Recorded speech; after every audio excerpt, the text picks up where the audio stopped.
You don't chase love because you're weak. You chase it because deep down, you're uncertain. At some point, you started tying your value to being chosen. You began to believe that if someone wants you, desires you, decides to stay, then that must mean you're finally enough. So you try harder, you perform, you impress, you give more than you should, you explain yourself too much, you stay longer than you're meant to. And when they start to pull away, something inside you crumbles, not simply because you're losing them, but because you're losing the reflection that was shaping how you saw yourself. This isn't about men or women, it's about identity. When your sense of self depends on someone else's approval, your stability becomes fragile. One unanswered text can shake you. One quiet moment can make you anxious. One rejection can make you feel invisible.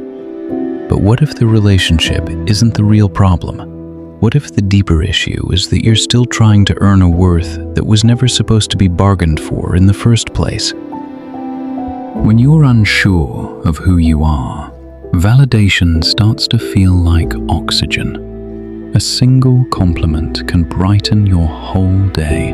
A slow reply can quietly drain it. You tell yourself you just care a lot, that you're emotionally invested. But if you're honest, it goes deeper than that. You're not only looking for connection, you're looking for confirmation.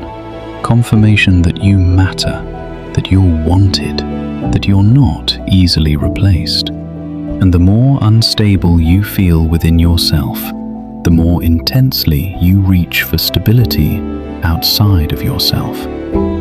You chase attention, you chase reassurance, you chase consistency. Sometimes from someone who is just as uncertain as you are. But here's the quiet truth most people avoid. When you expect another person to hold your identity steady, you're putting pressure on them that no relationship can survive. It's too heavy. No human being is built to carry that weight. Someone can love you, they can choose you, they can stand beside you, but they were never meant to be the source of who you are. This is the turning point. The shift happens the moment you stop asking, "Do they want me?" and start asking, "Who am I becoming?" Finding your identity in God isn't about performing religion. It's not about trying to appear spiritual or earning approval. It's about inner stability. It's waking up with the quiet confidence that you are already chosen, already seen, already defined. When your worth is anchored in something eternal, rejection doesn't hit the same way. Silence doesn't feel like abandonment.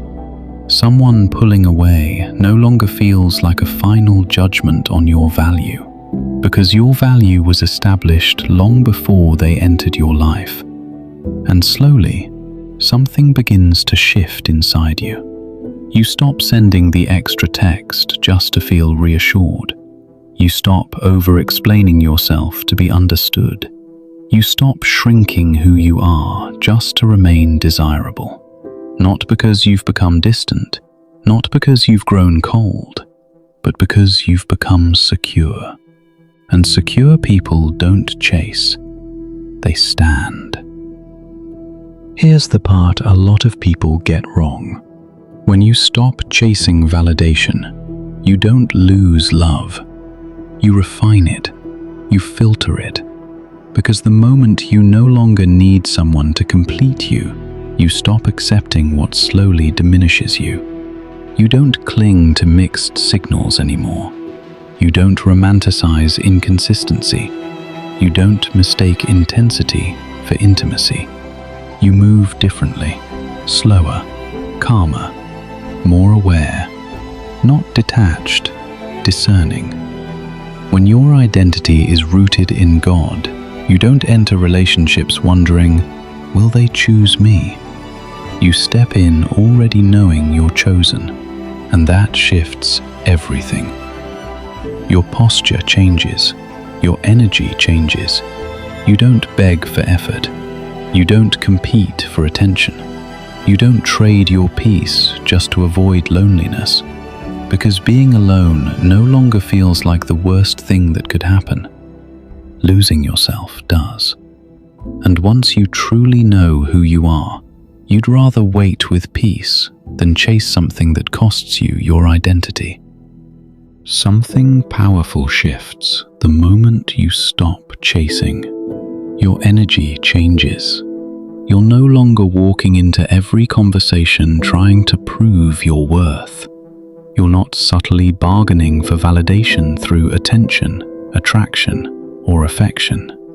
You're not measuring your value by how someone responds to you. You start showing up as you are, whole.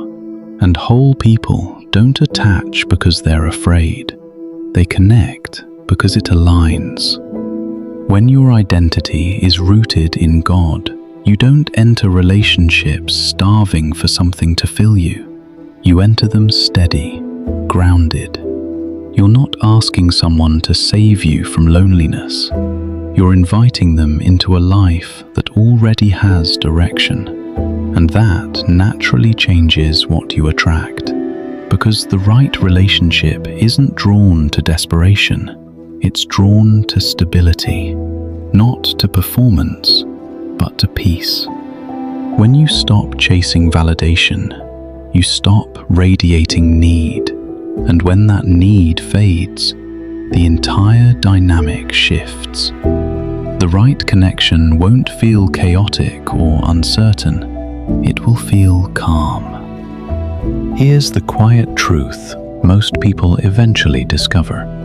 The relationship you're hoping for won't come because you chased harder. It comes when you become steadier. When you truly understand that your identity isn't up for negotiation, something inside you relaxes. You stop looking at people as sources of worth. You start seeing them as partners, not providers of validation. And that shift changes everything. You listen differently. You choose differently. You walk away differently.